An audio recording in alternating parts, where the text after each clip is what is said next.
katika Zaburi 60 mstari wa 11 anasema, uniletee msaada juu ya watesi, maana msaada wa binadamu haufai. Pale ametumia neno wokovu wa binadamu, lakini kwenye Kiingereza amesema msaada wa binadamu. Soma neno kwa Kiingereza pale, msaada wa binadamu haufai. Wokovu wa kibinadamu wowote haufai. Binadamu msaada wake una mwisho.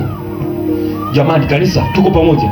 Binadamu atakusaidia, lakini kesho atakusimanga. Binadamu atakusaidia. Unajua, ngoja nikwambie, msaada wa binadamu, kanuni yake ya kwanza, binadamu hawezi kukusaidia mpaka tatizo liishi.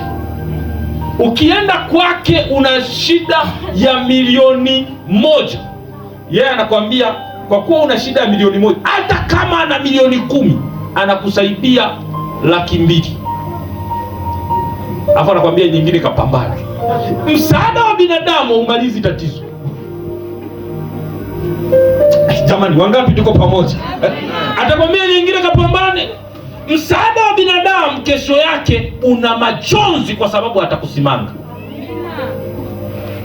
Msaada wa binadamu kesho yake utajikuta katika kitanzi cha utumwa. Daudi alitambua hili, akasema, nitetee msaada kutoka juu, Mungu. Sijui utamtumia nani kutoka juu, ila ninataka msaada kutoka juu, maana nimejua msaada wa binadamu haufai.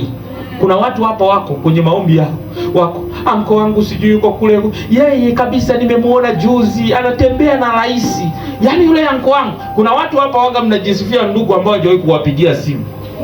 Unajua yule anayefanya kazi pale TAKUKURU, yule nimemuona kwenye taarifa habari, yule alikuwa anataka, ni ndugu yangu kabisa, ametokea upande wa huku na huku. Unaanza kuukokota undugu. Kuna ndugu yangu ni askari, yuko pale Iringa mjini, ni ndugu yangu kabisa. Ukifika pale Iringa, ulizia, taja jina langu kama anijui. Huo unaitwa msaada wa binadamu. Inapofika kwenye pindi unategemea msaada wa binadamu, Daudi akagundua haufai. Nikimuuliza Daudi, je, ulikuwa uishi na watu wanakusaidia? Ndio, aliishi na watu wanamsaidia, ila hakuwatumainia wao wamsaidie. Alimtumainia Mungu awaguse. Wewe tatizo lako, unaishi na watu ili wakusaidie. Uko hapo unasema, ngoja niuzulie vilio vingi ili nizikwe vizuri. Ngoja nikwambie, inawezekana siku ya msiba wako wote wakawa busy. Unajua kuna watu wametengeneza hii binadamu ili waje wawasaidie. Hamna, achana. Daudi aligundua msaada wa binadamu haufai. Itafika sehemu binadamu atakuwa mbali na wewe. Kuna wakina mama wako hapa wanasema, yaani ngoja nichangie harusi nyingi ili mwanangu akija kuolewa na mimi waje wanichangie. Anajumuika kweli kweli, Mungu alivyofundi. Kabla mwanao hajaolewa, unahama mtaani mgeni, afu anaenda kuolewa kwenye ugenini. Ndipo utapomjua Mungu. Si ulitumainia watu, utamjua Mungu siku hiyo. Utamjua Mungu. Msaada wa binadamu haufai, kwa sababu binadamu anataka nipe nikupe. Hebu mwambie jirani yako, binadamu anataka nipe. Akikupa leo anataka na kesho na wewe ufanye. Kwa hiyo usipompa atalalamika. Binadamu anataka apande avune. Sijui kama naeleweka. Haleluya, Bwana Yesu asifiwe sana. Daudi alijua. Daudi ni mtu ambaye alisaidiwa na watu wengi, ila aligundua kwamba nikimwomba Mungu awaguse sitakuwa na lawama nao, ila nikiwafuata kwa magoti nitaeka lawama. Tatizo lako, umetumia sana kuwafuata watu badala ya kumfuata Mungu. Tumaini msaada kutoka juu. Ngoja nikuonyeshe maandiko mengine. Bwana Yesu asifiwe sana. Haleluya. Haufai. Kwa nini haufai?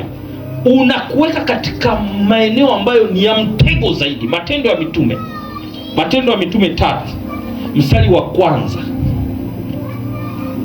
Nitasoma mpaka pale hata 10 kule. Matendo ya Mitume 3 mstari wa kwanza. Basi Petro na Yohana walikuwa wakienda pamoja kwenye hekalu saa za kusali saa 9. Na mtu mmoja aliyekuwa kiwete toka tumboni mwa mamaye alichukuliwa na watu, ambaye walimweka kila siku katika mlango wa hekalu uitwao Mzuri, ili aombe sadaka kwa watu waingiao ndani. Angalia, not point, pata ufunuo wa hili andiko.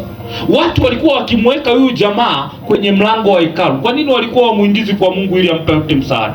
Msaada wa binadamu utakusogeza uwe ombaomba, ila utakuingiza katika mafanikio.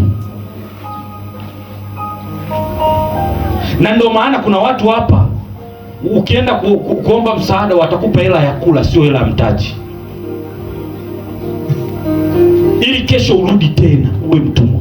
Yule jamaa kila siku walikuwa wanamsogeza kwenye mlango. Kwa hiyo alikuwa kutani na Mungu. Kila siku walikuwa pale kwenye mlango. Badala wamsogeza aende kuomba kwa Mungu, wanamsogeza kwenye mlango. Kila siku walikuwa ni ombaomba. Angalia maandiko yanavyoendelea. Bwana Yesu asifiwe sana. Angalia hapa. Anasema mstari wa 3. Mtu huyu akiona Petro na Yohana wakiingia hekaluni, aliomba ili apewe sadaka. Na Petro akamkazia macho pamoja na Yohana, akasema, tutazame sisi. Wakamwangalia, akawaangalia akitarajia kupata kitu kwao. Lakini Petro akasema, mimi sina fedha wala dhahabu, lakini nilicho nacho ndicho hichi nitakupa. Kwa jina la Yesu Kristo wa Nazareti, simama uende. Petro yule ombaomba kila siku alikuwa amekaa pale anatazamia mtu akija ni muombe anipe. Lakini siku hiyo Petro alipokuja akamwambia, mimi sina kitu cha kukupa kama msaada wa kibinadamu, na kuunganisha na jina la Yesu.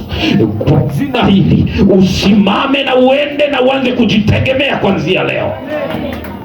Msaada wa kibinadamu kila siku utakufanya uwategemee watu. Msaada wa kimungu utakufanya ujitegemee. Nakwambia habari njema kuhusu huyu kilema aliyekuwa ameketi kwenye mlango wa Mzuri. Aliinuka kwenye miguu yake, akaingia ndani ya hekalu, akashangilia. Mahali ambapo alikuwa hawezi kuingia, akaingia. Msaada wa kibinadamu utakuacha pale pale, lakini msaada wa kimungu utakuingiza mahali ambapo hujawahi kuingia kabla ya hapo. Huo ndio msaada wa kimungu unavyofanya.